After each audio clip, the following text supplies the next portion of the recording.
Hi everyone, and welcome to my channel. And for today's video, we are in Nakpan Beach here in El Nido, Palawan. Enjoy!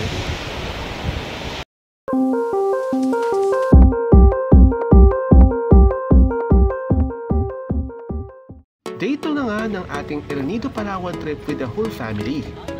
At excited na naman ako dahil magbi-beach hopping tayo. Pupunta tayo sa tatlong pinakakilalang beach dito sa El Nido, Palawan. Sinundo na nga tayo ng alas 8 ng umaga ni Kuya Boboy, care of 3B's Tours and Travels. Thank you ulit Ma'am Rogelyn sa pag-organize nito. Tatlong beaches lang naman ang ating pupuntahan at ang first stop ay ang Nakpan Beach. Ang van rental ay nagkakahalaga ng 4,500. Again, tatlong beaches na ito ha, Nakpan, Leo at Las Cabanas. 8 hours ang tagal ng tour na ito. At dahil sulit traveler tayo, sinigurado ko mismo na ang tour na ito ang pinakamura sa lahat na pwede nating ma-inquirean. Kaya kung balak mo rin mag-beach hopping tulad ito, abay, i-message mo na sa messenger si Ma'am Paderes Sending Rogelyn ng makamura at maka-diskwento. Eto nga, di na pinalampas ni Mama Fere ang maglakad-lakad sa dalampasigan ng Nakpan Beach. Ang beach na ito ay may kabuuang 4 na kilometrong haba. Napapaligiran din ito ng pino at soft cream colored na buhangin. Maliban pa nga dito ang crystal clear na kulay ng dagat. Kulay ng isang paraiso na mapagmamalaki natin mga Pinoy. Ang paghampas ng tubig dagat sa dalampasigan ay talaga namang nakare-relax. Hindi katakatakang dinudumog ito na napakaraming turista dahil sa angkin itong ganda. Maliban sa pagsiswimming, maaari ka rin mag-surfing, mag-kayaking, at stand-up paddleboarding.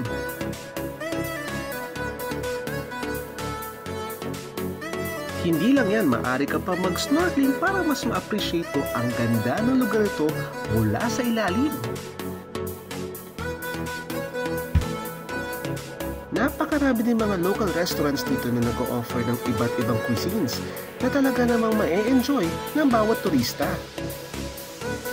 Hindi rin namin pinalampas na magpa-picture sa isa sa mga photo spots dito sa Nakpan. Kahit saan kang natumingin dito ay talaga namang mapapa-wow ka sa ganda.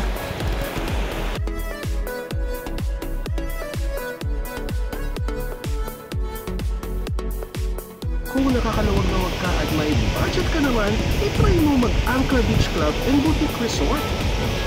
Dito mo rin yun matatagpuan sa kahabaan ng Nakpan Beach.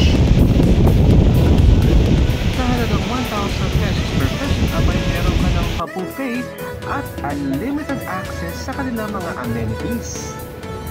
Sulit na rin, di ba? Aside sa pagsa-sunbathing, marami din dito nag-o-offer ng mga massage at spa treatment kung yan naman ang trip mo. Pero ang trip namin sa ngayon ay uminom na napaka-refreshing na buko juice. At para ma-enjoy namin ang view, nagrenta rin kami ng cottage na nagkakahalaga ng 500 pesos.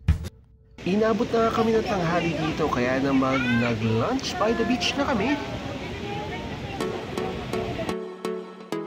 Talaga namang nakakaganang kumain ng iba't ibang masasarap na potahe kasama ang buong pamilya.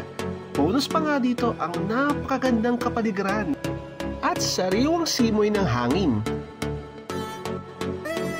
Matapos nga namin kumain ay sinundo na kami ni Kuya Boboy para naman makapunta na tayo sa susunod nating destinasyon. Aside from island tours via van, maaari ka rin magrenta ng mga motorsiklo kung yun naman ang suitable sa iyo. Pero dahil may kasama tayong senior citizen, ito ang pinaka-convenient para sa amin. At maaari din applicable para sa inyong mga nanonood na plano mag-El Nido, Palawan. Second beach na nga tayo at ito ay ang Leo Beach. Kakaibang vibes din ang ino-offer ng Leo Beach. Kung gusto mo ng medyo laid back at hindi mataong beach, ito ang para sa'yo. 10-minute drive lang ito mula sa downtown ng El Nido. At ang pinakamalapit na beach mula sa El Nido Airport, bagamat mga pribadong airplanes lang ang nakakalapag dito kadalasan. We're now in Leo Beach.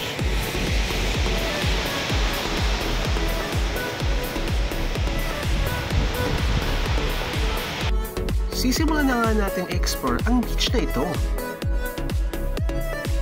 Perfect ang Seda Leo Beach kung gusto mo magmuni-muni dahil provided dito ang mga free sunbeds at chairs na meron ng umbrellang kasama. Isa pa nga sa na-enjoy namin dito ay ang pagduduyan.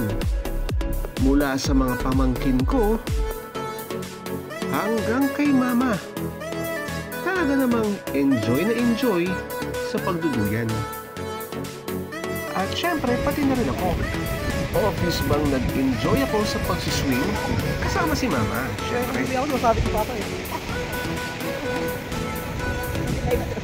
Di ba yan?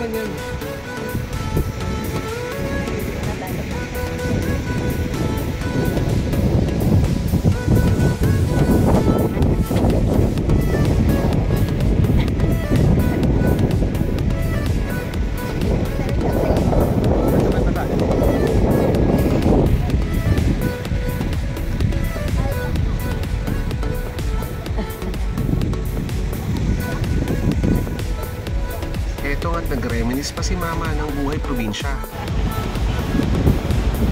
May dalang-dalang na kami doon. Kahoy. Nakita niya ang mahabang tulay na yan? Babaybayin natin yan.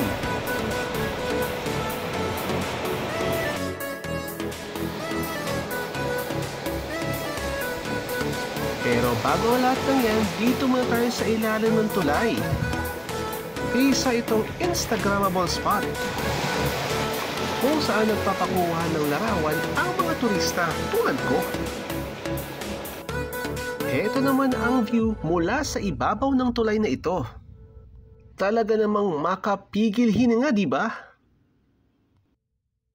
Hala, sige, magpaka-feeling supermodel muna si mama habang bumabagtas ng tulay na ito.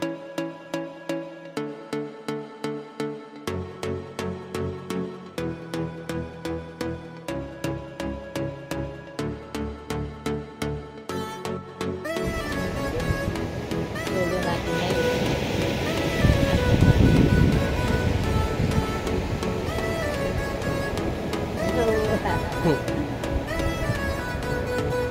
Dito kami sa Palawan. Puerto Princesa, Palawan. No, it's El Nido. El Nido, Palawan. Hello. Kita kan dito. Ang ganda dito. Travel. Ganda yung sarap mag-travel.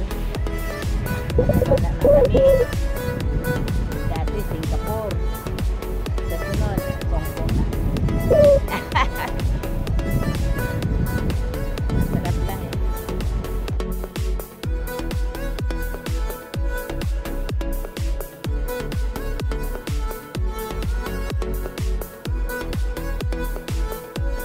Talaga namang isa ito sa mga lugar na maipagmapalaki natin mga Pilipino na maaari nating ihanay sa magagandang tourist spots ng ibang bansa.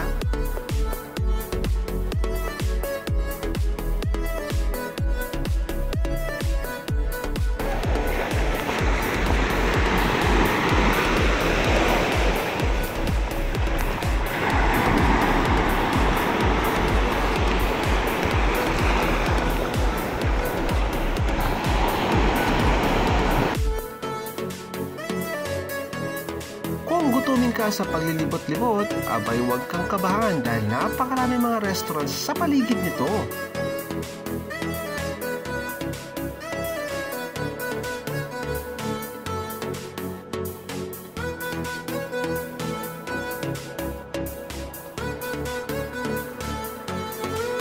Meron din mga ATM machine kung sakali makulangan ka ng cash. Time to go ulit para sa third and final stop natin, ang Las Cabanas Beach.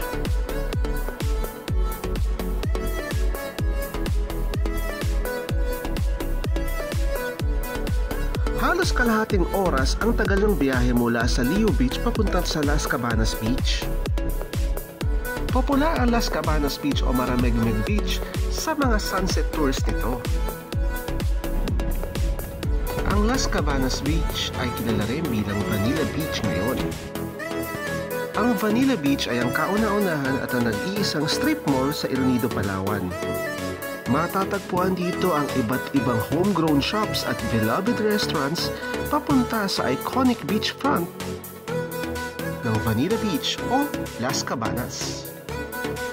Dinadayo ito ng iba't ibang turista dahil sa kakaibang modern vibes natin nito. Heto nga't nasasabik nga akong makita ang pinagmamalaking beachfront ng Vanilla Beach. Napakaraming turista nang dumayo kami rito dahil nga pa-sunset na ng oras na yun. Hindi nga kami binigo nito dahil bumulaga sa amin ang napakagandang tabing dagat. Vanilla Beach.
Be as crazy as well.